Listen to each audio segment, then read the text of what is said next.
یہ بات تو واضح ہے کہ قرآن کا متن لا ریب فیہ ہے، لیکن جو قرآن کی تعبیر ہے، جو اس کی تشریح ہے، وہ تو لا ریب فیہ نہیں ہے، اس پہ اختلاف کیا جا سکتا ہے۔ تو جب سیدھا قرآن و سنت تو کوئی شے نہیں ہوتی، کہ اس کے درمیان آپ نے بھی آنا ہے، کسی اسکالر نے بھی آنا ہے، میں نے بھی آنا ہے، تو جو لینس درمیان میں آئے گا تو اس سے مختلف نقطۂ نظر پیدا ہو گئے، جس طرح کہ آپ نے صوفی روایت کی بات کی یا سلفی روایت کی بات کی، یا ایک تیسری روایت فقہی روایت کی بات کی، اسی طرح ایک چوتھی روایت جو فراہی روایت ہے، اسی طرح آپ نے اشارہ کیا، وہ پیدا ہوگی۔ تو قرآن و سنت تو تینوں کے پاس ہے، چاروں کے پاس ہے، اسی کے نتیجے کے اندر لینس جو ہے وہ ڈفرینٹ ہے، کیونکہ میری سبجیکٹو کنڈیشن میں بھی تو درمیان میں ہائٹ ہونا ہی ہے، تو متن تو وہی رہے گا، لیکن قرآن و سنت سے جو ہے مختلف نقطۂ نظر پیدا ہو جائیں گے، یہ فطری بات ہے۔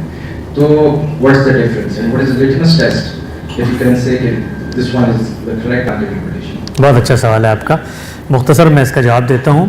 یہ جو تینوں میں نے آپ کے سامنے رجحانات رکھے، سلفی روایت، اسی طرح سے فقہی روایت اور صوفی روایت، ان کے ہاں یہ معاملہ نہیں ہے کہ قرآن مجید کے کسی جزوی تفسیر کے اندر اختلاف ہو رہا ہے، بلکہ اصول کے اندر ایک چیز کو اپنا لیا گیا ہے جو قرآن مجید کی اس حیثیت کو مجروح کرتی ہے، اس حیثیت کو وہ مقام نہیں دیتی جو قرآن مجید مقام طلب کر رہا ہے۔ مثال لے لیتے ہیں اس کی، مثلا اگر فقہی روایت ہے، اس کے اندر روایت اصل کی حیثیت رکھتی ہے، اب قرآن مجید میں اگر اس سے کوئی متصادم بات نظر آتی ہے تو اگر آپ نے یہ اصول نہیں مانا ہوا کہ قرآن اصل ہے تو تعویل روایت کی ہوگی۔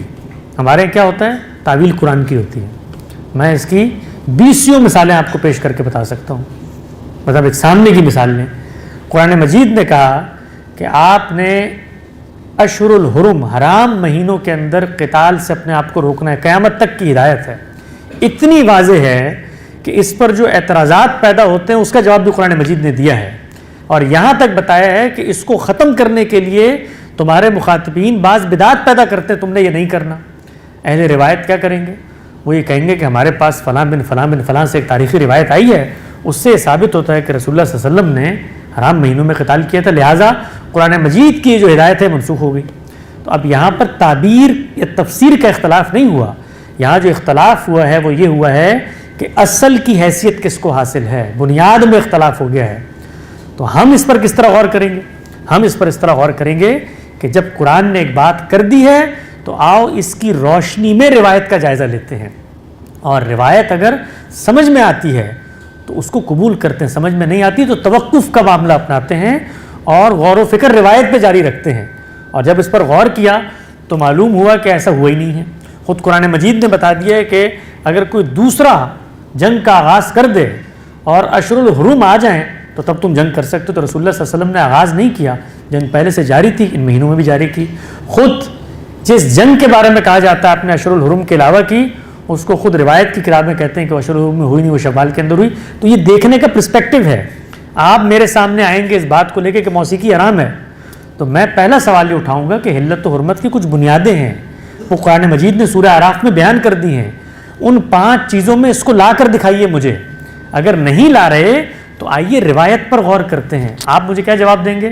آپ یہ کہیں گے حلت و حرمت کی بنیادیں رکھو تم اپنے پاس، ہمیں ایک روایت سے پتہ چل گیا حرام ہے، قرآن کے مقرر کردہ پروٹوکولز پیرامیٹرز میں اگر نہیں بھی آتی تو ہم قرآن کی تعویل کر لیں گے۔